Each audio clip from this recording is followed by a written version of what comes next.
Membahas salah satu emiten di sektor pelayanan kesehatan yang akan segera melantai di Bursa Efek Indonesia, PT Cipta Sarana Medika Tbk atau dengan kode emitennya DKHH. Nah, mungkin kita bisa lihat tanggal-tanggal efektifnya kapan saja dan berapa besar harga penawaran serta modal yang akan diraih nantinya. Ya, kita ketahui DKHH di sini masuk di sektor healthcare atau pelayanan kesehatan di mana harga penawaran awalnya di 100 hingga Rp132 per lembar saham. Di mana untuk harga penawaran awalnya sudah berlangsung dari tanggal 24 hingga 28 ya. Nanti kita akan mendapatkan harga fixnya di rentan di tanggal 5 hingga 8 Mei 2025. Untuk tanggal penjatahan efeknya di 8 Mei dan nantinya untuk distribusinya di 9 Mei, kemudian nantinya untuk listingnya di tanggal 14 Mei. Kalau kita lihat saham yang ditawarkan sekitar 5,3 juta lot atau sekitar 530 juta lembar, di mana persen total sahamnya sekitar 20,78% dan di mana untuk dana IPO yang diraih berkisar 53 miliar hingga 69,96 miliar rupiah. Atau market cap-nya nanti setara 255 miliar hingga 336,6 miliar rupiah. Nah, menariknya di sini perseroan akan membagikan waran gratis dengan rasio 2:1 atau setiap pembelian 2 saham DKHH akan mendapatkan gratis 1 waran. Dan untuk menjamin emisinya di sini ada MNC Sekuritas dan perseroan masuk di papan pengembangan. Nah, lalu untuk apa saja penggunaan dana IPO-nya? Untuk penggunaan dana IPO dibagi menjadi 4 ya. Jadi kalau kita lihat yang pertama untuk renovasi rumah sakit DKH Cibadak dengan sekitar 612 juta atau sekitar 0,87% dari dana IPO. Kemudian yang kedua sekitar 40,76 miliar atau sekitar 58%-an untuk pembangunan gedung baru rumah sakit DKH Cibadak nantinya. Kemudian sekitar 3,6 miliar rupiah atau sekitar 5,17% akan digunakan untuk pembelian CT scan atau alat medis, non medis nantinya di Rumah Sakit DKH Cibadak.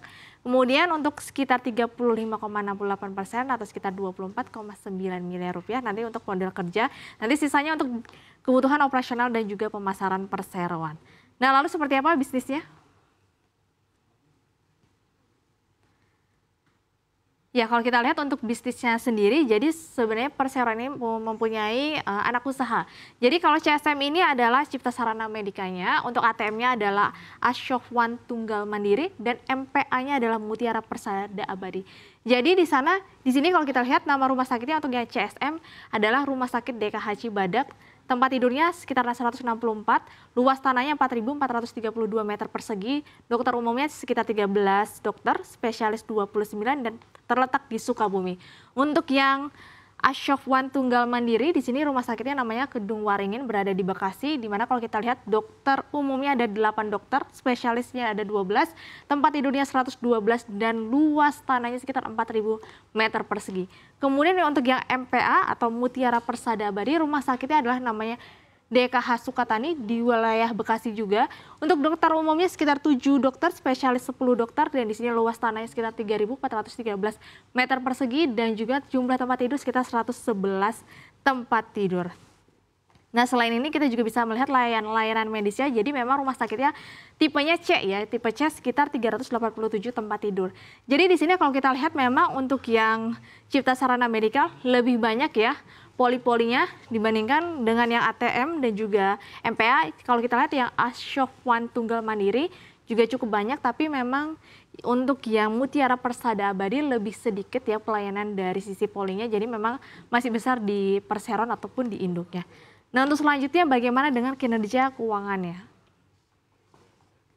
Nah, di sini yang menariknya adalah pendapatannya sebenarnya naik, tapi justru laba bersihnya turun. Nah, ini ada apa nih ya? Jadi kalau kita lihat pendapatan pada 2021 sekitar 105,6 miliar, kemudian sempat turun di 2022 99,6 miliar, naik lagi di 2023 134,2 miliar, tapi turun lagi di 2023, kemudian baru naik lagi di 2024 per Oktober 126 miliar. Tapi kalau kita lihat secara labanya, justru laba di 2021 7,9 miliar tapi turun di tahun 2022 yaitu 4,8 miliar. Di 2023 turun lagi padahal dari sisi pendapatannya ada peningkatan. Kemudian justru yang dari 2023 Desember ke Oktober 2023 sempat mengalami kenaikan penurunan pendapatan tapi justru labanya naik. Kemudian di Oktober 2024 justru labanya turun di saat pendapatannya naik. Nah, kita selanjutnya bisa melihat dari sisi beban-beban yang memang mempengaruhi kinerja perseroan. Nah, jadi memang alasannya dari penurunan laba bersih perseroan di saat pendapatannya naik, salah satunya adalah kalau kita lihat di sini beban usahanya memang ada peningkatan ya dari Oktober 2023 26 miliar, Oktober 2024 sebesar 30,3 miliar. Kemudian kalau kita lihat penghasilan lain-lainnya juga turun 72,9 juta menjadi 56 juta. Memang ini tidak begitu signifikan, tapi kalau kita lihat beban keuangannya ini naiknya cukup signifikan ya. Dari 5,2 miliar menjadi 9,6 miliar rupiah. Nah, beban-beban inilah yang memang mendorong penurunan laba bersih perseroan. Padahal kalau kita lihat secara margin cukup baik di sekitar 31%, tapi saya NPM-nya hanya 1,7% saja. Nah, selanjutnya kita bisa melihat dari sisi valuasi. Nah, mungkin tambahan memang debt equity rasionya perseroan juga berada di angka yang cukup tinggi ya, 109%, menandakan bahwa total hutangnya jauh lebih besar dibandingkan dengan total modalnya. Tapi memang sayangnya meskipun kinerjanya turun, valuasinya cukup murah nih. DKHH hanya mencatatkan price book value di 1,57 hingga 2,07, sementara di kompetitornya HIL 3,7, Silo 3,6, SRAJ 20,04, Prai 2,8 dan Mika di 5,5. Jadi memang secara valuasi cukup murah, cuma sayangnya kinerjanya cukup turun ya. Dan memang salah satunya perseroan juga memiliki resiko di mana pendapatannya dominan masih dari BPJS. Nah, kita selanjutnya bisa melihat nih track record dari MNC Sekuritas ini biasanya menjadi acuan ya untuk bagi para trader.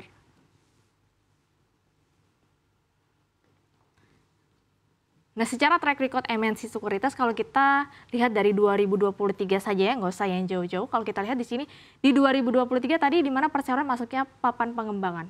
Semil papan pengembangan 2 kali arah, MSIE akselerasi 5 kali RB, akselerasi ya. Kemudian UDNG akselerasi 1 kali arah, SMLE pengembangan 2 kali arah, TOSK sempat naik 4% pengembangan, Meja akselerasi 1 kali arah, baik di pengembangan 2 kali RB, SPRE akselerasi 2 kali arah, kemudian part pengembangan di 24,76%, dan yang terbaru kemarin di 2024 juga ada pengembangan 3 kali arah, emitennya naik. Jadi mungkin di sini kalau kita lihat secara papan pengembangan cukup baik ya. Jadi memiliki potensial bahwa DKHH nantinya juga akan mencatatkan kinerja yang cukup baik di hari pertama. Kemudian secara prospek usahanya bagaimana nih? Nah, jadi kalau kita lihat di sini prospeknya ada 3. Yang pertama kalau kita lihat di mana menurut data PBB populasi yang diperkirakan sekitar 9,7 miliar pada tahun 2050, proporsinya adalah penduduk usia yang berada di atas 56 tahun ini akan meningkat. Nah, biasanya kalau usianya sudah semakin tua memang punya resiko kesehatan lebih tinggi ya. Sehingga memang prospek kesehatan cukup baik. Kemudian penyakit kronis seperti diabetes, penyakit kardiovaskular yang menyumbang sekitar 71% dari total kematian global menurut WHO, ini juga tentu saja akan mendorong kebutuhan layanan rumah sakit. Kemudian saat ini memang sedang tren digitalisasi sehingga pertumbuhan pasar terhadap pasar telemedicine dengan CAGR-nya sekitar 25,5% hingga 2027, serta memang adanya investasi global yang terus meningkatkan dalam layanan kesehatan. Tentu saja hal ini juga bisa mendorong dari perkembangan sektor farmasi dan juga kesehatan. Disclaimer on, jangan lupa dianalisa ulang meskipun murah tapi secara kinerja masih turun.